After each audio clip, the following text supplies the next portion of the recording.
One of the dangers of popular culture is perpetual silliness. Everything's silly now. Everything's funny. Even religion. We have Muslim comedians. I don't mind you being a Muslim comedian about social issues, but don't make fun of Salah. Don't make fun of Siyam. Don't make fun of the Deen. Don't make fun of the Imams. How did the colonialists work in the Muslim world? All over the Muslim world. Is what? To make the Imam the blunt of jokes. Whereas before, the Imams were respected by people. That's why in some cultures you have the Maulana jokes. It's like books called Maulana jokes. And everybody reads, this Maulana, this is وَيُعَظِمْ شَعِرَاتِ لَمَّا تَقْوَى الْقُلُوبِ. In Egypt, unfortunately, no offense to Egyptian people here. But if you remember the movies that came out in the 40s and the 50s, how did they portray the Azhari? The guy with a red hat on, yeah?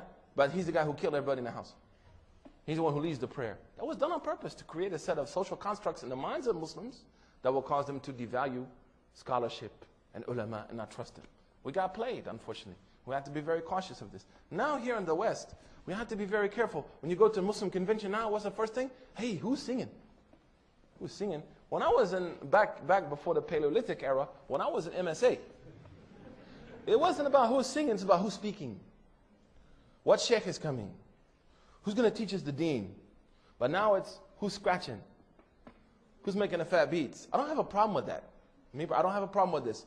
But we have to make sure that we don't become inebriated in a culture of silliness. That's my concern. And I'm saying it to you. You know, if you listen to my iPhone, you could probably X me out from the community, right? But what I'm saying is that everything has a time and place. And what's happened since 9/11, the aneurysm that hit our community, pre-9/11, we were too strict. We were taught, don't be American. America's bopped it, don't vote. 9/12/01, the same guy that told us don't vote had an American flag next to his dish on a balcony and was eating extra crispy, boneless, with some grits and some sar, some spinach. Yeah? And then suddenly they told us, be American, be American, be American. I want the men in black coming to my house. Be American, be American. Don't join the MSA. No, MSA, no. MBA, but no MSA. So what happened after 9/11, you, especially young people, you were put in a current that was like the complete opposite. That's why, sisters, 10 years ago in America, the discussion was niqab, to niqab or not to niqab. That is the question. And you found many Muslim women in America thought niqab was fard, based on the Hanbali madhab, going against the Jamhur, especially the Malikis. Then, after 9/11, now what's the discussion, sisters? Not amongst you, but some sisters who are struggling is hijab even an obligation? How in 10 years could you have such a massive transformation because of that aneurysm known as 9/11? And we ask Allah to make it easy for the people who suffered, the Muslims and the non-Muslims, and especially the Muslims overseas, and Muslims here and non-Muslims here, who are all suffering from oppressive policies post 9/11 in this world. That being said, that aneurysm caused this feeling of entertainment and silliness to be kind of like a blanket. Like a blanket. Many scholars in the Middle East, when the political Islamic movements failed, they ran towards Sufism. No disrespect to Sufis, it's a known fact, and mysticism to basically hide from the reality of what they were dealing with. So it became a very introspective Islam. In America, after 9/11, to some extent, we've hidden under this entertainment, funny, cool feeling. And we forgot that we are a nation that carries a message to humanity. And that's a very serious responsibility. A very serious responsibility. So great is that message that you don't even have to talk about it and people ask you about it, right? How many of you, somebody came to you, started asking you about your religion, you said, why? I didn't say nothing. My name is Mo here. Because the power of that message is great.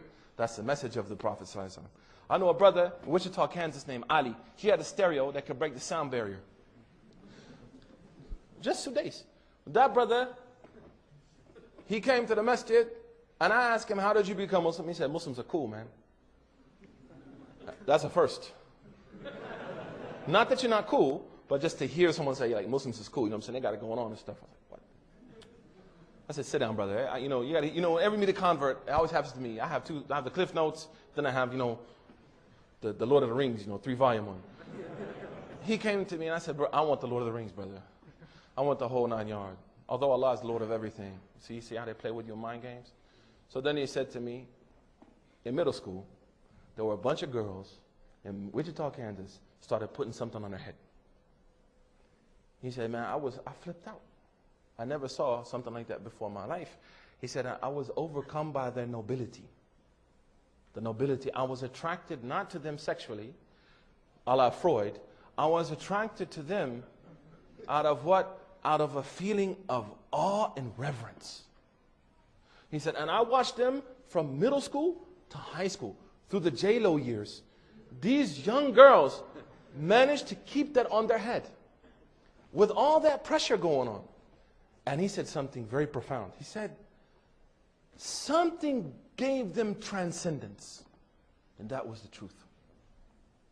He said, that's why I became Muslim. He said, I never spoke to them once in my life, man. He said, just watching them sisters for 5 to 6 years and just being amazed at how they could hold it down, right? Caused me to go and get a Quran, read a Quran, and become Muslim. So your message is powerful. So number 2, we have to be very careful. It's cool to have entertainment and fun. I'm not saying it's haram. Don't misunderstand me. Don't go right on the forums. Suhaib Webb said, Preacher Moss is haram. Preacher Moss is my boy, right? Okay, let's not talk about 786. Anyway, but 187. Anyways, so